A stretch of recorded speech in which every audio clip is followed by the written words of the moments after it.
Welcome to the Mistwood Publishing Book Club, and welcome to the channel. I am your host, S.R. Mowry, and today we'll be looking at my book, The Veil of Stars, Chapter 14, The Glimmering Pool.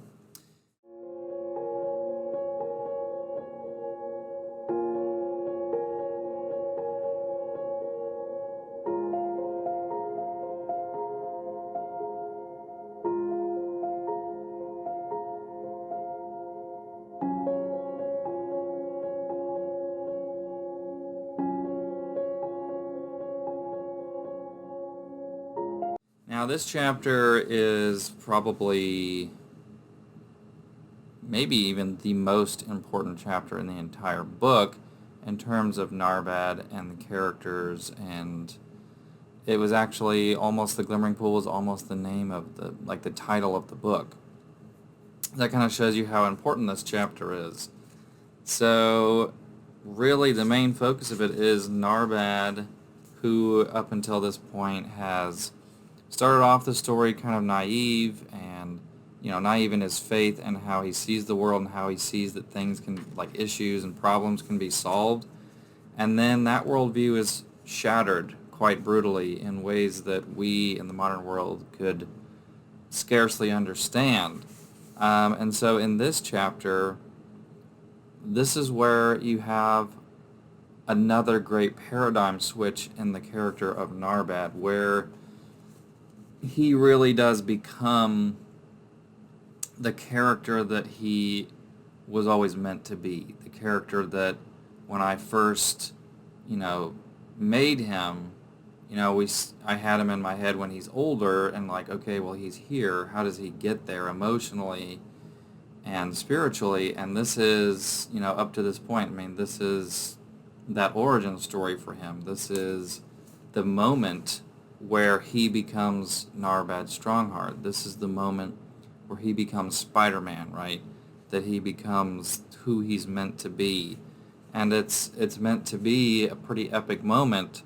And in order to kind of make sure that I captured that, I borrowed from some pretty significant sources. The one source really being the Bible.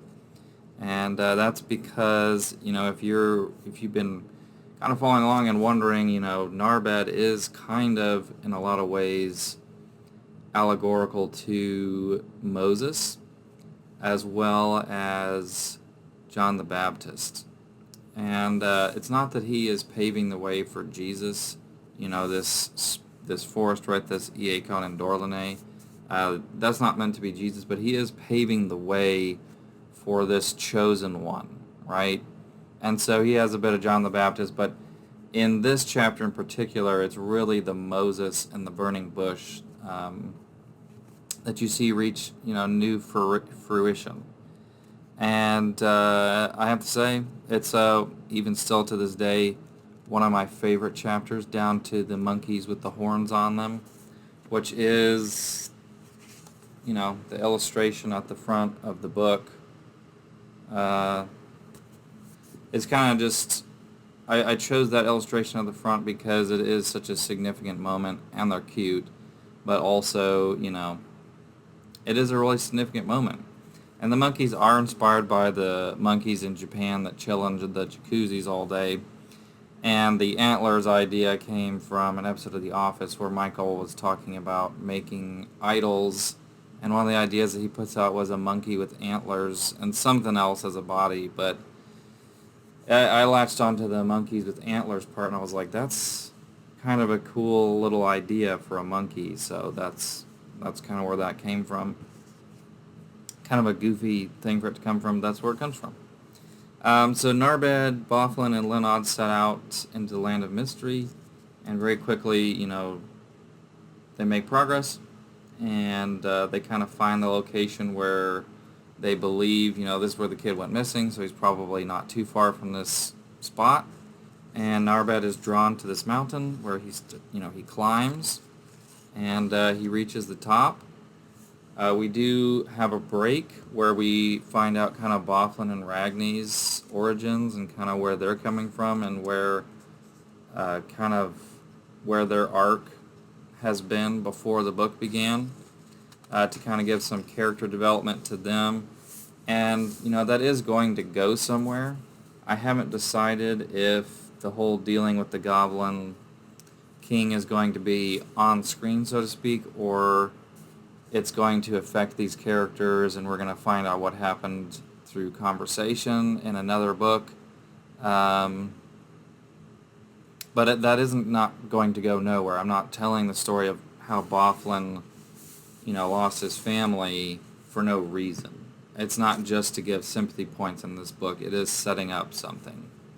How in depth I go into that, it just depends on, if fans are like, I really want to see that, then of course I will, take the time to write that. But it does kind of seem like one of those things that, if people aren't like, yes, I want to specifically see that, then it'll probably be like revealed what happens in like a conversation in a future book.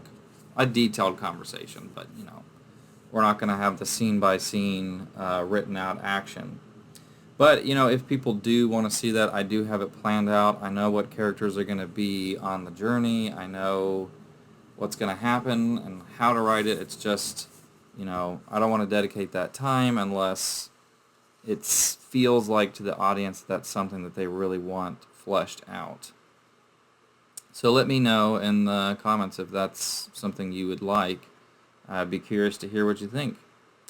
So then we come back to Narbad, where he reaches the top and he sees these monkeys just chilling in these tubs, and one of them kind of points him in the direction of this like stairway in the mountain, and Narbad follows it, and it is meant to be pretty cute. Like, the monkey is meant to be pretty adorable, and I think that's successful. And it is exactly like the monkey at the front is meant to be the monkey that is sitting on the rock that shows him the way.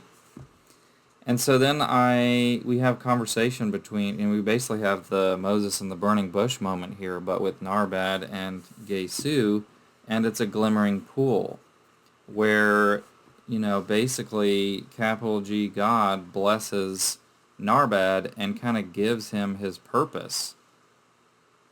And, God kind of shows him, hey, I'm real, and the stuff that you're going through isn't for nothing, and it has a purpose.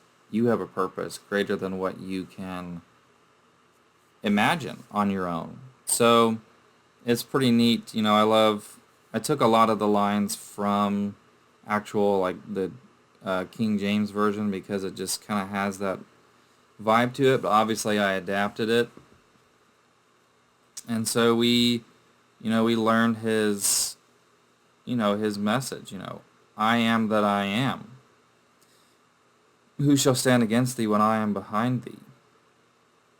Was thou present at thine own creation? I stand at thy back so thy world might never overtake thee. Call out to thine enemy, wretch, thy God hath sent me. Get thee back, for his wrath hath lent me. And part of that's actually from, I was reading a lot of Edgar Allan Poe at the time, so part of it is subtle inspiration from The Raven, I think. The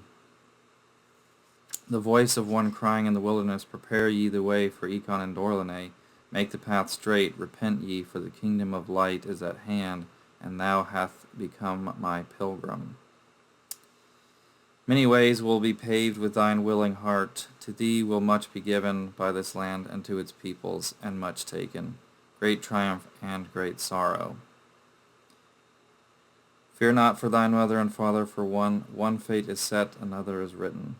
And, God is basically, it's a lot like Moses, where he is assuring him, like, you've been through a lot, but if you follow me, if you trust me, if you believe in me, together, you will achieve great things.